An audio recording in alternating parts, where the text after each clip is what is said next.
बे गेवलां मेलाव आङो बाहागो लाफैदों दा बे गेवलां मेलनि गेजेरजों बेखौनो माने सावरायनाय जादों जे बे ओनसोला बिटिआर गोरोबथा बायदियै सिमा बारायनांगौनि जि दफा दङ बे दफा बायदियै जिहेतु सिमाया माने बारायगोन आरो दासिमाव 47टा गामिया माने दाजाब जाबाय आरो थाबैनो 19 गामिया दाजाब जानो थांगासिनो दङ आरो रिमेनिं गामिफोराबो थाबैनो दाजाब जागोन आरो बे गुवार हालामखौ लानानै जिहेतु मोनसे 6 शिड्युल गुवार मोनसे बिटिआर हालाम जे माने 6 शिड्युल बिटिआर हालामाव माने 60टा समष्टिनि थाखाय माने समष्टि बानायनो सिङाव दिनै प्रिपारेसन खालामबाय थादों आरो लोगोसे आरो प्रिपारेसनल' नङा बेखौ दिनै पार्लामेन्टआव लांनानै बेखौ मोनसे सोदांनाय लाबोनांगौ संबिजिराव बेखौ माने दैखोनांगौ आरो बेबायदिनो दिनै जोंनि बिटिएडि जेनिखि नामाकरन आरो दिनै बिटिआर जिहेतु जाबाय बेखौ मोनसे पार्लामेन्टआव आमेन्डमेन्ट जिखिनि मोनसे प्रसेस दिनै सोलिबाय थादों बे बाथ्राफोरखौ लानानै जोङो दिनै गुवार आरो गोथौयै रायजो राजाफोरजों बेवहाय फोरमायलायनाय हाबाफारि जादों जिहेतु बे ओनसोला बिटिआर गुवार हालाम माने जाखांनायनि उनाव जौगानांगौनि थाखाय बेवहाय एडमिनिस्ट्रेटरफोरा बा इलेक्टेड रिप्रेजेन्टेटिभ बिथांमोना जौगानायनि खामानि मावगोन फारसेथिं जोंहा ससियेल अर्गेनाइजेसन बा जोंनि रायजो राजा बा जोंनि सिभिल ससाइटि बा जोंनि आइ आफा जोंहा ससियेलि जोंनि माने समाजखौ जोङो बोरै दागोन जोंनि रांखान्थिखौ जोङो बोरै जौगाहोगोन जोंनि सोलोंथाइखौ जोङो बोरै माने दावगाहोगोन जोंनि खौसेथिखौ जोङो बोरै खालामगोन जोंनि समाज आरो गामिखौ जोङो ड्राग्सनि जोङो बोरै फ्रि खालामगोन नैबे बाथ्राफोरखौ लानानै दिनै नैबे गेवलां मेलनि गेजेरजों बेखौनो सावरायनाय जादों आरो दिनै बे माने गेवलां मेलनि गेजेरजों आसाम सरकार आरो माने जे जोंनि मानव गेदेर डक्टर हेमन्त बिश्व शर्मा बिथांनिसिम जोङो खावलायहरदों जे जिखिनि एफआरए बायदियै बेवहाय हाफात्ता मोनजोबनांगौ सनितपुर ओनसोलाव दासिमाव 17,000सो क्लेमेन्ट्स बेबायदि दंबावो मोनबावनो थाबैनो बेखौ जेन माने मोनफुंहोनायनि गेजेरजों जोंनि नैबे गुवार हालाम ओनसोलनि जिखिनि हा रिलेटेड जिखिनि खामानि बेफोरो जेन माने रावबो बेबायदि मोनसे हार्डल जानो गोनां जाया बा सरकारि स्किम बा आसनि लानायाव बिथांमोना जेबो उसुबिदा जानो गोनां जाया बे बाथ्राफोरखौ जोङो दिनै नायबाय थादों आरो फारसेथिं जे जोंनि एकर्डआव थानाय माखासे दफाफोर जे इयुथ माने स्पेसियेल मोनसे रिक्रुटमेन्टनि बाथ्रा बा दिनै मा होनदों जोंनि बर' कचारि वेलफेयार काउन्सिल बेखौ फुल प्लेसेड मोनसे कचारि काउन्सिल दानायनि गेजेरजों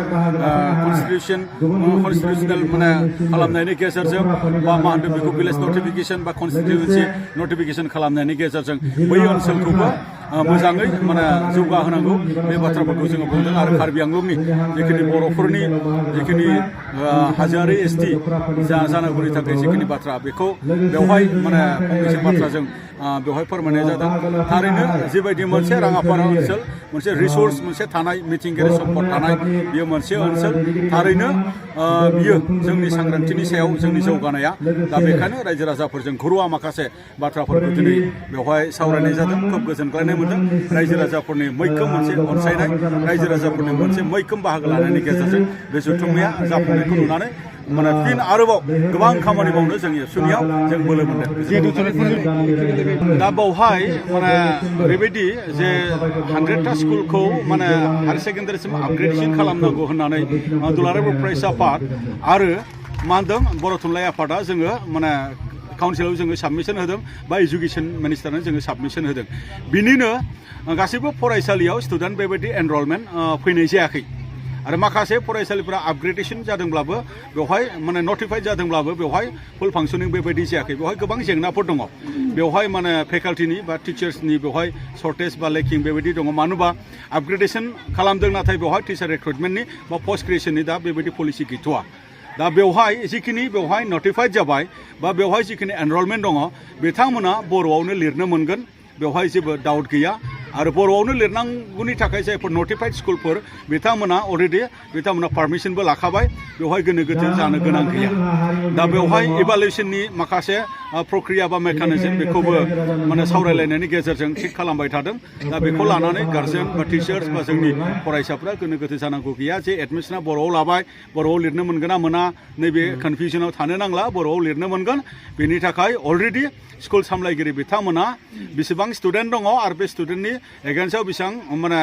प्रश्न फैनांगौ क्वेश्चन फैनांगौ बिनि रिक्वायरमेन्टफोरा अलरेडि काउन्सिलाव नटेड बेवहाय माने गोनो गोथो जानो गोनां गैया आरो बेवहाय सनितपुर ओनसोलाव माने इजिएसनि मोनसे इस्यु दङ इजिएसनि मोनसे समस्या दङ दा बे इस्युखौ दुलाराय फरायसा आफाद आरो बर' थुनलाइ आफादा मानव गेदेर chief minister doctor Hemant Biswa Sharma बिथांनि दैदेननाय जे मेल आरो जे मेलाव डक्टर रनज पेगु मानगोनां बिथां बा माने बिटिआरनि गाहाय मावफुं सोद्रोमा मुस्रि प्रमद बर' बिथां आरो मन्त्रि मानगोनां उरखावग्रा ब्रह्म बर' थुनलाइ आफादनि आरो एबसुनि दैदेनगिरि बिथांमोन प्रेजेन्सआव जोङो सावरायनायनि गेजेरजों जे मोनसे थांखि फैदों जे सनितपुर ओनसोलनि 70 नाम्बार्स अफ एजे स्कुल विल बी प्रभिन्सियलाइज्ड इमिडिएटलि बेबायदि मोनसे थांखि फैदों सानै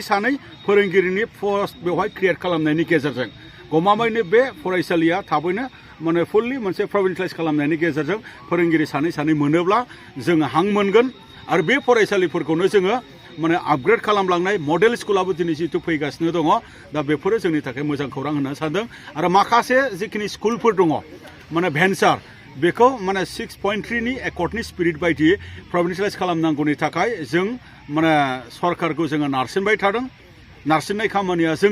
जोंनो फरायसालि नांगौ दिनै नोंथांमोननि मिडियानि गेजेरजोंबो जोङो बुंदों जे 6.3 दफा कलेज फेस वाइसआव खालामनो नागिरदों बिथांमोना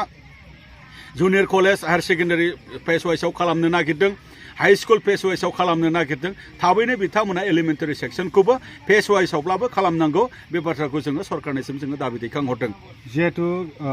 नेक्स्ट इलेक्शन माने मा इलेक्शन आसाम सरकारनि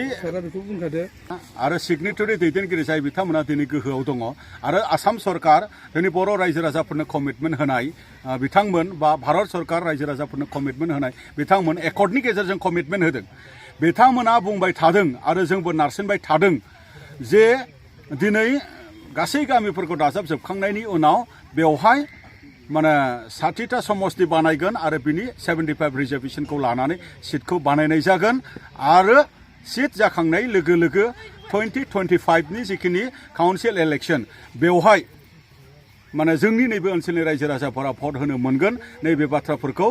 दिनैनि जुदि खामानिया जेबायदि स्पिड आरो स्पिरिटआव खारदों बेबायदि जायोब्ला निश्चय रायजो राजाफ्रा 2025आव नैबेहाय समस्ति जागोन समस्ति जायोब्ला भट होनो मोनगोन जोङो बे बाथ्राखौ जोङो नुहुरदों आरो फारसेथिं हाग्रामा महिलारि बिथाङा दिनै बुंबाय थादों जे 60टा समस्ति जानाय नङा होननानै हाग्रामा महिलारि बिथाङाथ' मा होना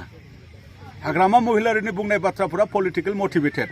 बिथाङा बे बाथ्राखौनो बुंनानै रायजो राजाफोरखौ कनफिउजन खालामनानै एबसुखौ गाज्रि मोनहोनो हायो नामा सिगनेटरि दैदेनगिरि बिथांमोनखौ गाज्रि मोनहोनो हायो नामा बिथांनि मतलबा जाहैबाय बे